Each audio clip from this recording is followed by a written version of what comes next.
कृपया चैनल को सब्सक्राइब करें। धन्यवाद। ओम श्री विष्णुवे नमः। ओम श्री बृहस्पते नमः। मित्रों, सनातन धर्म में बृहस्पतिवार का दिन भगवान विष्णु को समर्पित होता है। कहते हैं कि जो भी व्यक्ति हर बृहस्पतिवार के दिन भगवान विष्णु की पूजा करता है और बृहस्पति देव की कथा सुनता है, तो बृहस्पति देव और भगवान विष्णु जी की कृपा से उनकी सभी परेशानियां दूर हो जाती हैं। साथ ही विद्या, मान सम्मान, प्रतिष्ठा और कई अन्य मनोवांछित फलों की प्राप्ति होती है। तो चलिए मित्रों, प्रभु श्री लक्ष्मी नारायण जी के चरण कमलों का ध्यान करते हुए सुनते हैं अथ श्री बृहस्पति देव की व्रत कथा। प्राचीन समय की बात है। एक नगर में प्रतापी और दानी राजा रहा करते थे। वह सदा ही गरीबों, ब्राह्मणों, दीन दुखियों की सहायता करते थे। पर राजा की यह बात उनकी रानी को अच्छी नहीं लगती थी। रानी ना तो गरीबों को दान देती, ना ही भगवान का पूजन करती थी, और राजा को भी दान देने से मना किया करती थी। एक दिन राजा प्रातः काल से ही शिकार खेलने वन को गए हुए थे, तो रानी संयोगवश महल में अकेली रह गई। जब बृहस्पति देव को यह ज्ञात हुआ रानी अपने पति के दान पुण्य से असंतुष्ट है, तो उन्होंने सोचा, क्या वास्तव में रानी का हृदय इतना कठोर हो चुका है? इसे परखने के लिए बृहस्पति देव ने साधु का वेश धारण किया और राजा के महल की ओर चल दिए। महल के द्वार पर पहुंचकर उन्होंने भिक्षा मांगी, माते कृपया भिक्षा दे। रानी ने जब साधु को देखा तो बिना किसी संकोच के कठोर स्वर में कहा, हे साधु महाराज, मैं तो इस दान पुण्य से तंग आ गई हूं। मेरे पति सारा धन गरीबों पर लुटाते रहते हैं, इसलिए मेरी तो यही इच्छा है कि हमारा यह सारा धन नष्ट हो जाए। फिर न रहेगा बांस, न बजेगी बांसुरी, न हमारे पास धन होगा और न ही मेरे पति दान पुण्य करेंगे। रानी की बात सुनकर साधु ने कहा, हे देवी, तुम तो बड़ी विचित्र हो। धन और संतान तो सभी चाहते हैं, पुत्र और लक्ष्मी तो पापी के घर भी होने चाहिए। यदि तुम्हारे पास अधिक धन है तो भूखों को भोजन दो, प्यासों के लिए प्याऊ बनवाओ, मुसाफिरों के लिए धर्मशालाएं खुलवाओ।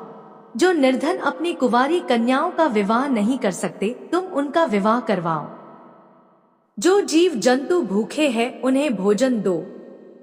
ऐसे और कई काम हैं जिनको करने से तुम्हारा यश लोक परलोक में फैलेगा। तुम्हारा यह धन दान पुण्य से जुड़कर और बढ़ेगा। परंतु रानी पर साधु के उपदेश का कोई प्रभाव न पड़ा। वह बोली, महाराज, आप मुझे कुछ ना समझाएं। मैं ऐसा धन नहीं चाहती जो हर जगह बांटती फिरूं। साधु ने उत्तर दिया, यदि तुम्हारी ऐसी ही इच्छा है तो तथास्तु। तुम ऐसा करना कि बृहस्पतिवार को घर लीपना। इसके बाद पीली मिट्टी से अपना सिर धोकर स्नान करना, भट्टी चढ़ाकर कपड़े धोना। ऐसा करने से आपका सारा धन नष्ट हो जाएगा। इतना कहकर वह साधु महाराज वहां से अंतर्ध्यान हो गए। साधु के अनुसार कई बातों को पूरा करते हुए रानी को केवल 3 बृहस्पतिवार ही बीते थे कि उसकी समस्त धन संपत्ति नष्ट हो गई और इतनी बुरी दशा हो गई कि एक समय के भोजन के लिए भी राजा का परिवार तरसने लगा। तब एक दिन राजा ने रानी से बोला कि हे रानी, तुम यहीं रहो, मैं दूसरे देश को जाता हूं, क्योंकि यहाँ पर सभी लोग मुझे जानते हैं, इसलिए मैं कोई छोटा कार्य नहीं कर सकता। ऐसा कहकर राजा परदेश चला गया। वहां वह जंगल से लकड़ी काट कर लाता और शहर में बेचता। इस तरह वह अपना जीवन व्यतीत करने लगा। इधर राजा के परदेश जाते ही रानी और दासी दुखी रहने लगी। एक बार जब रानी और दासी को 7 दिन तक बिना भोजन के रहना पड़ा, तो रानी ने अपनी दासी से कहा, हे दासी, पास ही के नगर में मेरी बहन रहती है। वह बड़ी धनवान है। तू उसके पास जा और कुछ ले आ, ताकि थोड़ी बहुत गुजर बसर हो जाए। दासी रानी की बहन के पास गई। उस दिन गुरुवार था और रानी की बहन उस समय बृहस्पतिवार व्रत की कथा सुन रही थी। दासी ने रानी की बहन को अपनी रानी का संदेश दिया, लेकिन रानी की बड़ी बहन ने कथा और पूजा अधूरी होने के कारण कोई उत्तर नहीं दिया। जब दासी को रानी की बहन से कोई उत्तर नहीं मिला तो वह बहुत दुखी हुई और उसे क्रोध भी आया। दासी ने वापस आकर रानी को वहां की सारी बात बता दी। दासी की ये सब बातें सुनकर रानी ने खुद को और अपने भाग्य को कोसना शुरू कर दिया। उधर रानी की बहन ने सोचा कि मेरी बहन की दासी आई थी, परंतु मैं उससे नहीं बोली, इससे वह बहुत दुखी हुई होगी। कथा सुनकर और पूजन समाप्त करके वह अपनी बहन के घर आई और कहने लगी, है बहन, मैं बृहस्पतिवार का व्रत कर रही थी। तुम्हारी दासी मेरे घर आई थी, परंतु जब तक कथा होती है तब तक न तो उठते हैं और न ही बोलते हैं, इसलिए मैं नहीं बोली। कहो तुम्हारी दासी क्यों आई थी? रानी बोली, बहन तुमसे क्या छिपाऊं, हमारे घर में खाने तक को अनाज नहीं बचा। और ऐसा कहते कहते रानी की आंखें भर आई। उसने दासी समेत पिछले 7 दिनों से भूखे रहने तक की बात अपनी बहन को विस्तार पूर्वक सुना दी। रानी की बहन बोली, देखो बहन, भगवान बृहस्पति देव सबकी मनोकामना को पूर्ण करते हैं। देखो, शायद तुम्हारे घर में अनाज रखा हो। पहले तो रानी को विश्वास नहीं हुआ, पर बहन के आग्रह करने पर उसने अपनी दासी को अंदर भेजा तो उसे सचमुच अनाज से भरा एक बर्तन मिल गया। यह देखकर दासी को बड़ी हैरानी हुई। दासी रानी से कहने लगी, है रानी, जब हमको भोजन नहीं मिलता तो हम व्रत ही तो करते हैं, इसलिए क्यों न इनसे व्रत और कथा की विधि पूछ ली जाए, ताकि हम भी व्रत कर सकें। तब रानी ने अपनी बहन से बृहस्पतिवार व्रत के बारे में पूछा। उसकी बहन ने बताया, बृहस्पतिवार के व्रत में चने की दाल और गुड़ से विष्णु भगवान और केले की जड़ में पूजन करें तथा दीपक जलाएं, व्रत कथा सुने और पीला भोजन ही करें। इससे बृहस्पति देव प्रसन्न होते हैं। व्रत और पूजन विधि बताकर रानी की बहन अपने घर को लौट गई। 7 दिन के बाद जब गुरुवार आया तो रानी और दासी ने व्रत रखा। घुड़साल में जाकर चना और गुड़ लेकर आई। फिर उससे केले की जड़ तथा विष्णु भगवान का पूजन किया। अब पीला भोजन कहां से आए, इस बात को लेकर दोनों बहुत दुखी थे। चूंकि उन्होंने व्रत रखा था, इसलिए बृहस्पति देव उनसे प्रसन्न थे। इसलिए वे एक साधारण व्यक्ति का रूप धारण कर 2 थालों में सुंदर पीला भोजन दासी को दे गए। भोजन पाकर दासी प्रसन्न हुई और फिर रानी के साथ मिलकर भोजन ग्रहण किया। उसके बाद वे सभी गुरुवार को व्रत और पूजन करने लगी। बृहस्पति भगवान की कृपा से उनके पास फिर से धन संपत्ति आ गई, परंतु रानी फिर से पहले की तरह आलस्य करने लगी। तब दासी बोली, देखो रानी, तुम पहले भी इस प्रकार आलस्य करती थी, तुम्हें धन रखने में कष्ट होता था, इस कारण तुम्हारा सभी धन नष्ट हो गया था। और अब जब भगवान बृहस्पति की कृपा से धन मिला है तो तुम्हें फिर से आलस्य होता है। रानी को समझाते हुए दासी कहती है कि बड़ी मुसीबतों के बाद हमने यह धन पाया है, इसलिए हमें दान पुण्य करना चाहिए। भूखे मनुष्यों को भोजन कराना चाहिए और धन को शुभ कार्यों में खर्च करना चाहिए, जिससे तुम्हारे कुल का यश बढ़ेगा, स्वर्ग की प्राप्ति होगी और पितृ प्रसन्न होंगे। दासी की बात मानकर रानी अपना धन शुभ कार्यों में खर्च करने लगी, जिससे पूरे नगर में उसका यश फैलने लगा। इधर एक दिन राजा दुखी होकर जंगल में एक पेड़ के नीचे आसन जमाकर बैठ गया। वह अपनी दशा को याद करके व्याकुल होने लगा। बृहस्पतिवार का दिन था। एकाएक उसने देखा कि निर्जन वन में एक साधु प्रकट हुए। वह साधु वेश में स्वयं बृहस्पति देवता थे। लकड़हारे के सामने आकर बोले, हे लकड़हारे, इस सुनसान जंगल में तू चिंता मग्न क्यों बैठा है? लकड़हारे ने दोनों हाथ जोड़कर प्रणाम किया और उत्तर दिया, महात्मा जी, आप सब कुछ जानते हैं, मैं क्या कहूँ। यह कहकर रोने लगा और साधु को अपनी आत्मकथा सुनाई। महात्मा जी ने कहा, तुम्हारी स्त्री ने बृहस्पति के दिन बृहस्पति भगवान का निरादर किया है, जिसके कारण रुष्ट होकर उन्होंने तुम्हारी यह दशा कर दी। अब तुम चिंता को दूर करके मेरे कहने पर चलो तो तुम्हारे सब कष्ट दूर हो जाएंगे और भगवान पहले से भी अधिक संपत्ति देंगे। तुम बृहस्पति के दिन कथा किया करो। 2 पैसे के चने और गुड़ लाकर उसका प्रसाद बनाओ और शुद्ध जल से लोटे में शक्कर मिलाकर अमृत तैयार करो। कथा के पश्चात अपने सारे परिवार और सुनने वाले प्रेमियों में अमृत व प्रसाद बांटकर आप भी ग्रहण करो। ऐसा करने से भगवान तुम्हारी सब मनोकामनाएं पूरी करेंगे। साधु के ऐसे वचन सुनकर लकड़हारा बोला, हे प्रभु, मुझे लकड़ी बेचकर इतना पैसा नहीं मिलता जिससे भोजन के उपरांत कुछ बचा सकूं। मैंने कई रात्रि स्वप्न में अपनी स्त्री को व्याकुल देखा है। मेरे पास कुछ भी नहीं जिससे मैं उसकी खबर मंगा सकूं। साधु ने कहा, है लकड़हारे, तुम किसी बात की चिंता मत करो। बृहस्पति के दिन तुम रोजाना की तरह लकड़ियां लेकर शहर को जाओ। तुमको रोज से दुगुना धन प्राप्त होगा, जिससे तुम भली भांति भोजन कर लोगे तथा बृहस्पति देव की पूजा का सामान भी आ जाएगा। इतना कहकर साधु अंतर्ध्यान हो गए। धीरे धीरे समय व्यतीत होने पर फिर वही बृहस्पतिवार का दिन आया। लकड़हारा जंगल से लकड़ी काटकर किसी शहर में बेचने गया। उसे उस दिन और दिनों से अधिक पैसा मिला। राजा ने चना गुड़ आदि लाकर गुरुवार का व्रत किया। उस दिन से उसके सभी क्लेश दूर हुए, परंतु जब दोबारा गुरुवार का दिन आया तो राजा बृहस्पतिवार का व्रत करना भूल गया। इस कारण बृहस्पति भगवान नाराज हो गए।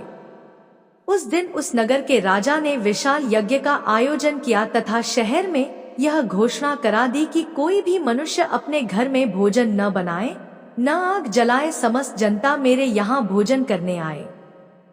इस आज्ञा को जो न मानेगा उसे फांसी की सजा दी जाएगी। इस तरह की घोषणा संपूर्ण नगर में करवा दी गई। राजा की आज्ञानुसार शहर के सभी लोग भोजन करने गए, लेकिन लकड़हारा कुछ देर से पहुंचा, इसलिए राजा उसको अपने साथ घर लिवा ले गए और ले जाकर भोजन करा रहे थे। तभी रानी की दृष्टि उस खूंटी पर पड़ी जिस पर उसका हार लटका हुआ था। वह हार वहां पर दिखाई नहीं दिया। रानी ने निश्चय किया कि मेरा हार इस लकड़हारे ने चुरा लिया है। राजा ने उसी समय सिपाहियों को बुलाकर उसको कारागार में डलवा दिया। जब लकड़हारा कारागार में पड़ गया और बहुत दुखी होकर विचार करने लगा कि न जाने कौन से पूर्व जन्म के कर्म से मुझे यह दुख प्राप्त हुआ है। ऐसा सोचते हुए वो उसी साधु को याद करने लगा जो कि जंगल में मिला था। उसी समय तत्काल बृहस्पति देव साधु के रूप में प्रकट हुए और उसकी दशा को देखकर कहने लगे, अरे मूर्ख, तूने बृहस्पति देव की कथा नहीं करी, इस कारण तुझे दुख प्राप्त हुआ है। अब चिंता मत कर, बृहस्पतिवार के दिन कारागार के दरवाजे पर 4 पैसे पड़े मिलेंगे। उनसे तू बृहस्पति देव की पूजा करना, तेरे सभी कष्ट दूर हो जाएंगे। बृहस्पति के दिन उसे 4 पैसे मिले। लकड़हारे ने कथा कही। उसी रात्रि को बृहस्पति देव ने उस नगर के राजा को स्वप्न में कहा, हे राजा, तुमने जिस आदमी को कारागार में बंद कर दिया है वह निर्दोष है। वह राजा है, उसे छोड़ देना। रानी का हार उसी खूंटी पर लटका है। अगर तू ऐसा नहीं करेगा तो मैं तेरे राज्य को नष्ट कर दूंगा। इस तरह रात्रि के स्वप्न को देखकर राजा प्रातः काल उठा और खूंटी पर हार देखकर लकड़हारे को बुलाकर क्षमा मांगी तथा लकड़हारे को योग्य सुंदर वस्त्र आभूषण देकर विदा कर दिया। बृहस्पति देव की आज्ञानुसार लकड़हारा अपने नगर को चल दिया। राजा जब अपने नगर के निकट पहुंचा तो उसे बड़ा आश्चर्य हुआ। नगर में पहले से अधिक बाग, तालाब, कुएं तथा बहुत सी धर्मशाला, मंदिर आदि बन गई हैं। राजा ने पूछा, यह किसका बाग और धर्मशाला है? तब नगर के सब लोग कहने लगे, यह सब रानी और बांदी के हैं। तो राजा को आश्चर्य हुआ और गुस्सा भी आया। जब रानी ने यह खबर सुनी कि राजा आ रहे हैं, तो उन्होंने बांदी से कहा कि हे दासी, देख राजा हमको कितनी बुरी हालत में छोड़ गए थे। हमारी ऐसी हालत देखकर वह लौट न जाए, इसलिए तू दरवाजे पर खड़ी हो जा। आज्ञानुसार दासी दरवाजे पर खड़ी हो गई। राजा आए तो उन्हें अपने साथ लिवा लाई। तब राजा ने क्रोध करके अपनी रानी से पूछा कि यह धन तुम्हें कैसे प्राप्त हुआ है? तब उन्होंने कहा, हमें यह सब धन बृहस्पति देव के इस व्रत के प्रभाव से प्राप्त हुआ है। राजा ने निश्चय किया कि 7 रोज बाद तो सभी बृहस्पति देव का पूजन करते हैं, परंतु मैं प्रतिदिन दिन में 3 बार कहानी तथा रोज व्रत किया करूंगा। अब हर समय राजा के दुपट्टे में चने की दाल बंधी रहती तथा वह दिन में 3 बार कहानी कहता। एक रोज राजा ने विचार किया कि चलो अपनी बहन के यहाँ हो आए। इस तरह निश्चय कर राजा घोड़े पर सवार हो अपनी बहन के यहाँ को चलने लगा। मार्ग में उसने देखा कि कुछ आदमी एक मुर्दे को लिए जा रहे हैं। उन्हें रोककर राजा कहने लगा, अरे भाइयों, मेरी बृहस्पति देव की कथा सुन लो। वे बोले, लो, हमारा तो आदमी मर गया है, इसको अपनी कथा की पड़ी है। परंतु कुछ आदमी बोले, अच्छा कहो, हम तुम्हारी कथा भी सुनेंगे। राजा ने दाल निकाली और जब कथा आधी हुई थी कि मुर्दा हिलने लग गया, और जब कथा समाप्त हो गई तो मुर्दा राम राम करके उठकर खड़ा हो गया। आगे मार्ग में उसे एक किसान खेत में हल चलाता मिला। राजा ने उसे देख और उससे बोले, अरे भैया, तुम मेरी बृहस्पतिवार की कथा सुन लो। किसान बोला, जब तक मैं तेरी कथा सुनूंगा तब तक 4 हरया जोत लूंगा। जा अपनी कथा किसी और को सुनाना। इस तरह राजा आगे चलने लगा। राजा के हटते ही बैल पछाड़ खाकर गिर गए तथा किसान के पेट में बड़ी जोर का दर्द होने लगा। उस समय उसकी माँ रोटी लेकर आई। उसने जब यह देखा तो अपने पुत्र से सब हाल पूछा और बेटे ने सभी हाल कह दिया। तो बुढ़िया दौड़ी दौड़ी उस घुड़सवार के पास गई और उससे बोली कि मैं तेरी कथा सुनूंगी, तू अपनी कथा मेरे खेत पर चलकर ही कहना।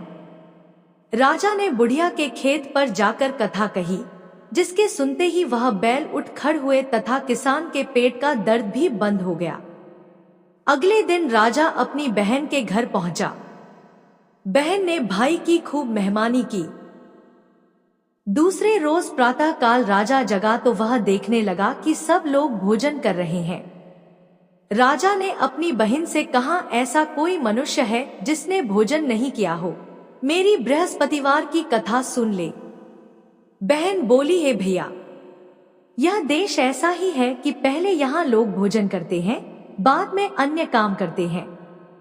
अगर कोई पड़ोस में हो तो देख आती हूँ, ऐसा कहकर देखने चली गई, परंतु उसे कोई ऐसा व्यक्ति नहीं मिला जिसने भोजन न किया हो। अतः वह एक कुम्हार के घर गई जिसका लड़का बीमार था।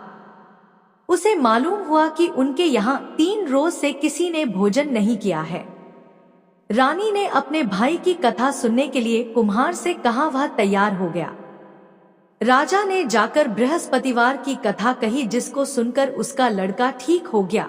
अब तो राजा की प्रशंसा होने लगी। एक रोज राजा ने अपनी बहन से कहा कि हे बहन, हम अपने घर को जाएंगे, तुम भी तैयार हो जाओ। राजा की बहन ने अपनी सास से कहा। सास ने कहा, हाँ चली जा, परंतु अपने लड़कों को मत ले जाना, क्योंकि तेरे भाई के कोई औलाद नहीं है। बहन ने अपने भैया से कहा, है भैया, मैं तो चलूंगी पर कोई बालक नहीं जाएगा। राजा बोला, जब कोई बालक नहीं चलेगा तब तुम ही क्या करोगी। बड़े दुखी मन से राजा अपने नगर को लौट आया। राजा ने अपनी रानी से कहा, हम निर्वंशी हैं, हमारा मुंह देखने का धर्म नहीं है और कुछ भोजन आदि नहीं किया। रानी बोली, हे प्रभु, बृहस्पति देव ने हमें सब कुछ दिया है, वह हमें औलाद अवश्य देंगे। उसी रात को बृहस्पति देव ने राजा से स्वप्न में कहा, हे राजा, उठ, सभी सोच त्याग दे, तेरी रानी गर्भ से है। राजा की यह बात सुनकर बड़ी खुशी हुई। 9वें महीने में उसके गर्भ से एक सुंदर पुत्र पैदा हुआ। तब राजा बोला, हे रानी, स्त्री बिना भोजन के रह सकती है, पर बिना कहे नहीं रह सकती। जब मेरी बहन आए तुम उससे कुछ कहना मत।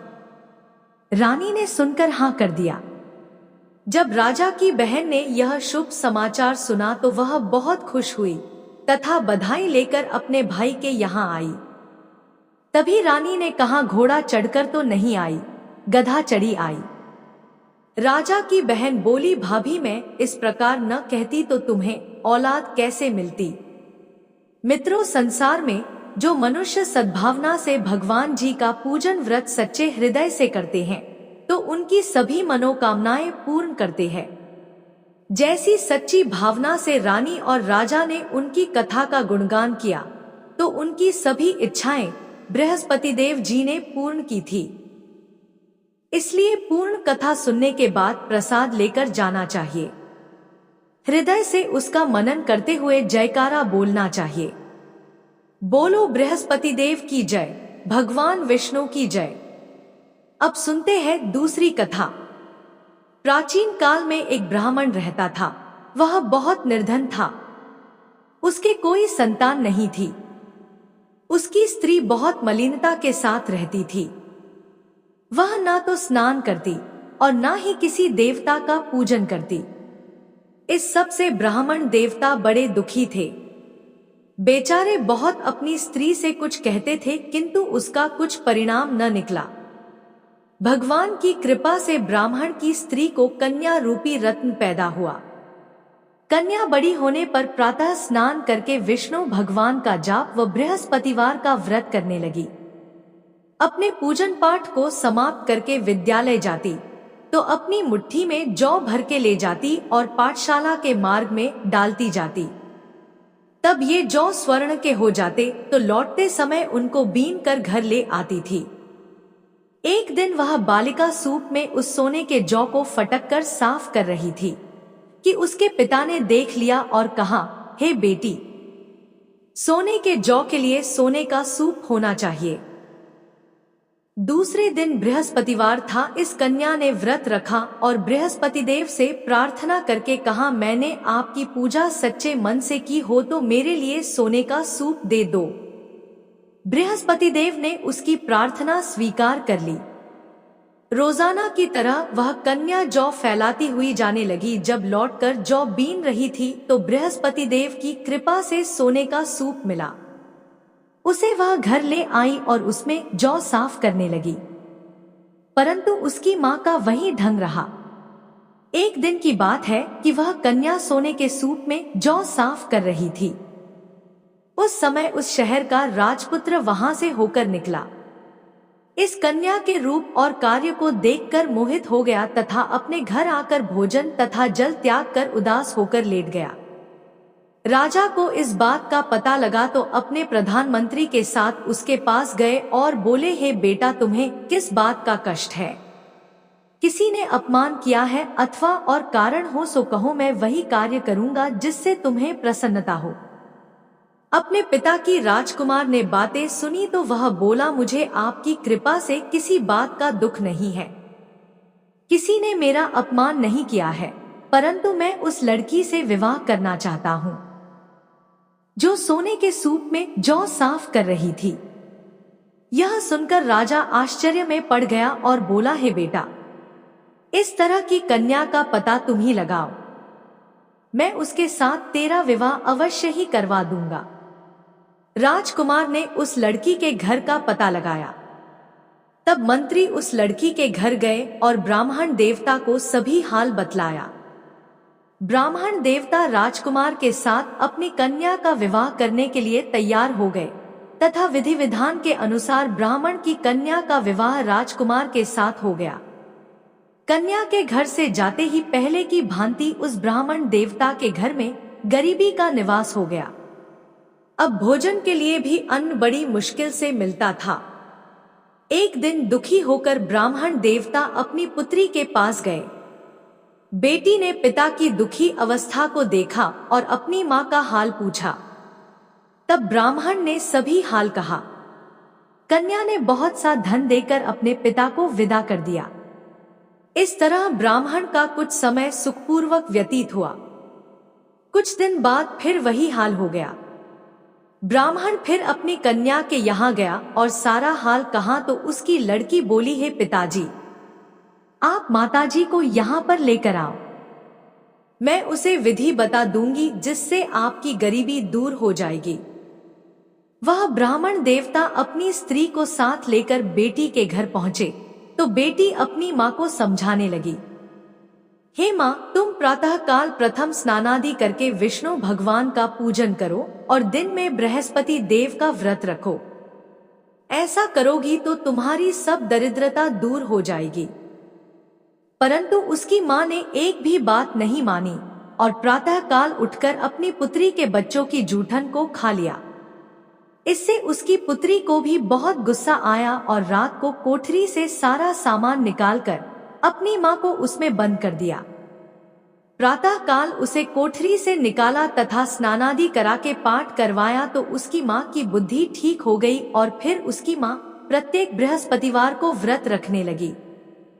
इस व्रत के प्रभाव से उसके मां बाप बहुत ही धनवान और पुत्रवान हो गए और बृहस्पति जी के प्रभाव से इस लोक के सुख भोग कर स्वर्ग को प्राप्त हुए। तो बोलो विष्णु भगवान की जय, बृहस्पति देव की जय।